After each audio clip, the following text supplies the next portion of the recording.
मित्रों राधे राधे। यदि आपका भाग्य सोया हुआ है या आपको अपने दुर्भाग्य को भी भाग्य सौभाग्य में बदलना है तो याद रखिए, आज इस वीडियो को आप पूरा ज़रूर देखिए। मैं आपको ऐसे ज्योतिषी उपाय बताऊंगा जो आपने कभी सुने भी ना होंगे और जो बहुत सरल होंगे, जो आपकी सोई हुई किस्मत को न केवल जगा देंगे बल्कि आपके दुर्भाग्य को भी सौभाग्य में बदल देंगे। तो वो कैसे होगा मैं आपको पूरा विस्तार से समझाऊंगा। आप वीडियो को लाइक, शेयर और सब्सक्राइब जरूर करें। ये आपका एक चार्ट है जो कि मेष लग्न का चार्ट है और हम जानते हैं कि नवम भाव जो होता है वह भाग्य का ही होता है। तो आपको समझाने के लिए मैंने मेष लग्न का चार्ट लिया है। आप किसी भी लग्न के हों, नवम भाव पर जो राशि पड़ी होगी कुल मिला के आपको उसी पर विचार करना है। तो अब मैं आपको बिना किसी देर लगाए वो टिप्स बता रहा हूँ, वो ज्योतिषी उपाय बता रहा हूँ जिनको अगर आप कर लेंगे, जो बहुत छोटे उपाय हैं, तो 100% आपकी भाग्य बदल जाएगी और उसको बदलने में बिल्कुल देर नहीं लगेगी। तो ये मानिए कि जो मेष लग्न की कुंडली से आपको उदाहरण के लिए मैं समझाने के लिए बता रहा हूँ कि मान लीजिए नवम भाव पर 9 संख्या धनु राशि ही लिखी है, जैसा आप इस चार्ट पे देख रहे हैं। मैंने समझाने के लिए आपको ये बता रहा हूँ, आप किसी भी लग्न के हो सकते हैं। तो अगर 9 नंबर लिखा है तो इसका स्वामी क्या हुआ? बृहस्पति हुआ। तो आपके लग्न से नवम स्थान आपका भाग्य है। तो नवम से नवम स्थान क्या होता है? पंचम स्थान होता है। तो पंचम स्थान काल पुरुष की कुंडली में जहाँ 5 लिखा होगा वो सिंह राशि होगी। तो उसका स्वामी कौन होगा? सूर्य होगा। और नवम स्थान में धनु राशि है तो उसका स्वामी कौन होगा? उसका स्वामी आपका गुरु होगा। तो याद रखिए, यही पूरी कॉन्सेप्ट है। इसीलिए नवम भाव के जो कारक ग्रह हैं, चाहे वह किसी भी लग्न की आपकी कुंडली हो, आप मिथुन लग्न के हों, कर्क लग्न के हों, सिंह के हों, कन्या के हों, किसी के भी हों, 12 राशियों में से किसी लग्न के भी हों, इससे कोई फर्क नहीं पड़ता। आपके नवम भाव के कारक गुरु और सूर्य ही कहलाएंगे। ये ध्यान दीजिए, ये बहुत बड़ी कॉन्सेप्ट है समझने लायक कि उनके स्वामी गुरु और सूर्य ही कहलाएंगे, चाहे आप किसी भी लग्न और राशि के क्यों ना हों। तो अगर आपकी कुंडली में गुरु और सूर्य कमजोर हैं तो याद रखिए, आपका भाग्य नहीं जगने वाला। आप खूब मेहनत करेंगे, किसी काम को बिल्कुल 90% तक कर देंगे, लेकिन पता चला कि लास्ट में 10% में पता नहीं ऐसा क्या हो गया कि मेरी पूरी 90% की मेहनत खराब हो गई। तभी हम कहते हैं कि यार हम बहुत दुर्भाग्यशाली रहे, सब कुछ मेहनत करने के बाद हमारा कुछ भी नहीं हो पाया। तो अब इसी से वो कॉन्सेप्ट निकालिए कि अगर आपका सूर्य और गुरु खराब है तो आपको क्या करना होगा। तो यदि मान लीजिए आपका गुरु खराब है तो गुरु क्या है? गुरु ज्ञान है, गुरु अध्यात्म है, गुरु आपके गुरुजन को भी कहा जाता है। तो अगर आप कम पढ़े लिखे हैं और आपका गुरु खराब है तो आपको करना ये है कि उस क्षेत्र के या जहाँ कहीं भी आप रहते हों, विद्वान व्यक्ति के साथ आपको उठना बैठना है। समझिएगा पूरी कॉन्सेप्ट को कि अगर गुरु खराब है तो आपको विद्वान व्यक्ति के साथ मित्रता बढ़ानी चाहिए। निश्चित तौर पर आपका गुरु अच्छा हो जाएगा और आपका भाग्योदय हो जाएगा। मान लीजिए सूर्य और मंगल खराब हैं, तो सूर्य और मंगल अगर खराब हैं तो आपको बहुत बड़े सम्मानित व्यक्ति के साथ रहना चाहिए। और मंगल और सूर्य दबंगई का भी प्रयोग करते हैं, क्योंकि ये राजा हैं। तो किसी अच्छे बौद्धिक के साथ जो दबंग व्यक्ति भी हो, उनसे अगर आप मित्रता कर लेंगे, उनके साथ उठना बैठना खाना पीना करने लगेंगे तो याद रखिए आपकी सोई हुई भाग्य जग जाएगी। मान लीजिए आपके भाग्य का स्वामी बुध है, तो बुध क्या है? तो फिर आपको किसी बहुत ही एक प्रकार से बौद्धिक और व्यापारिक व्यक्ति के साथ अपने संबंध बनाने पड़ेंगे। अगर आप इनके साथ अपने संबंध बना लेंगे तो 100% आपकी किस्मत में सुधार हो जाएगा। मान लीजिए आपकी किस्मत का स्वामी शनि हुआ तो क्या हुआ?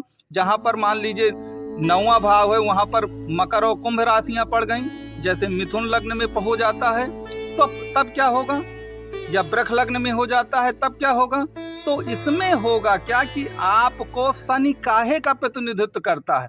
वो गरीबी और गरीबों का प्रतिनिधित्व करता है, वो मजदूरों का प्रतिनिधित्व करता है, वह पद दलित और कमजोरों का प्रतिनिधित्व करता है। तो अगर आप इनकी मदद करेंगे, बहुत अच्छी मदद करेंगे, तो याद रखिए आपकी सोई हुई किस्मत बदल जाएगी और आपका जो दुर्भाग्य है वह भी सौभाग्य में बदल जाएगा। तो ये पहली कॉन्सेप्ट मैंने बताई कि जो भी ग्रह आपका उस भाव का स्वामी है, लेकिन हो सकता है कि कुंडली में आपकी वो नीच का बैठा हो, कमजोर हो, जिसके कारण आपकी भाग्य न जग रही हो। तो ये मैंने आपको एक टिप बता दी है, एक फार्मूला बता दिया है, जिससे आपकी सोई हुई किस्मत जग जाएगी। क्योंकि बहुत सारे लोगों की ये समस्या है, मेरे पास फ़ोन कॉल आते हैं कि हमारी किस्मत तो इतनी ख़राब है कि किसी भी काम में हाथ डालते हैं तो बस फेलियर ही हमको मिलता है। उसका कारण वो बताते हैं कि हमारा जो भाग्येश है वो नीच का बैठा है। तो मैंने आज उसकी एक रिमेडी आपको बताई है, जो बहुत आसान रिमेडी है, और अगर आप ऐसा कर लेंगे तो 100% मानिए कि आपका दुर्भाग्य सौभाग्य में बदल जाएगा। तो ये पहली चीज हुई कुल मिलाकर के, जो पहली रेमेडी मैंने आपको बताई। अब दूसरी रेमेडी इसमें क्या है, जिससे आपका सोया हुआ भाग्य बदल सकता है, या दुर्भाग्य को भी सौभाग्य में आप बदल सकते हैं। दूसरी रेमेडी ये है कि आप देखिए कि आपका भाग्येश बैठा कहाँ है। यदि आपका भाग्येश प्रथम स्थान में बैठा है तो आप में स्वयं इतनी हिम्मत, ताकत, यश, आपका व्यक्तित्व ऐसा होगा कि आप स्वयं से अपनी भाग्य को जगा लेंगे, आपको दूसरे की बहुत ज़रूरत नहीं पड़ेगी। अब मान लीजिए आपका भाग्येश द्वितीय स्थान में बैठा है, तो द्वितीय स्थान काहे का है? ये कुटुंबियों का स्थान है, याद रखिएगा। ये कुटुंबियों का एक प्रकार से स्थान है, ये वाणी का स्थान है। तो अगर आप अपनी वाणी को बहुत मृदु बनाएंगे, सबसे कुटुंबियों से विवाद नहीं करेंगे, उनसे मिलजुल के रहेंगे, तो वही लोग आपका भाग्योदय, आपके जो कुटुंबी रिश्तेदार हैं, वही करवा देंगे। मान लीजिए आपका भाग्य तृतीय स्थान में बैठा है, तो तृतीय स्थान में अगर वो बैठा है तो जो आपके छोटे भाई बहन हैं, आपकी छोटी मोटी यात्राएं हैं, आपका पराक्रम है, ये सब आपके भाग्योदय को बूस्ट कर देगा। मान लीजिए आपका भाग्य चतुर्थ स्थान में बैठा है, तो आपको अपनी माता से इतने मधुर संबंध बनाना चाहिए कि कुल मिलाकर आप उनकी पूजा बस करिए, 100% आपका भाग्योदय हो जाएगा। क्योंकि याद रखिए चतुर्थ घर हमारे सुख का भी है, तो सुख को माता के साथ इसीलिए जोड़ा गया है। जो हम शास्त्रों में माँ का इतना वर्णन सुनते हैं कि अगर किसी व्यक्ति को सुखी रहना है तो उसे अपनी माँ को सुखी रखना ही पड़ेगा। इसी कारण कि चतुर्थ भाव जो होता है वो माता और सुख दोनों का होता है। तो इस प्रकार से कहने का मतलब है कि अगर चतुर्थ स्थान में है तो आपको अपनी माता से मधुर संबंध रखने पड़ेंगे। इसीलिए बाकी भावों का भी आप कर सकते हैं कि अगर सप्तम स्थान में भाग्येश है तो पत्नी से ही आपकी भाग्य खुलेगी। अगर नवम स्थान में भाग्येश भाग्य पर ही है, नवम स्थान, तो याद रखिए ये पिता का स्थान है। अगर आपके पिता से अनबन है, पिता से नहीं बनती है, बहुत दूरियां हैं पिता से आपकी, तो याद रखिए आपका भाग्योदय फिर नहीं होने वाला है। तो भाग्य और सुख, चतुर्थ घर सुख का होता है, नौवां घर भाग्य का होता है। तो सुख और भाग्य दोनों माता पिता पर निर्भर हैं। जो व्यक्ति अपने माता पिता को कष्ट देता है, ना वो जीवन में कभी सुखी होगा और ना ही कुल मिला के उसका कभी भाग्य जगेगा। इस बात को आपको हमेशा के लिए नोट रखना है। तो ये मैंने आपको एक प्रकार से दूसरी कॉन्सेप्ट आपको बता दी है। अब हम तीसरी कॉन्सेप्ट को देखें कुल मिलाकर के। तो तीसरी कॉन्सेप्ट ये है कि ये याद रखिएगा कि जो काल पुरुष की कुंडली है उसमें नवम स्थान क्या है? धनु राशि है, क्योंकि 9 ही लिखा होता है। तो धनु राशि क्या है? ये अग्नि तत्व है और द्वि स्वभाव राशि है, समझिएगा। ये द्वि स्वभाव राशि है।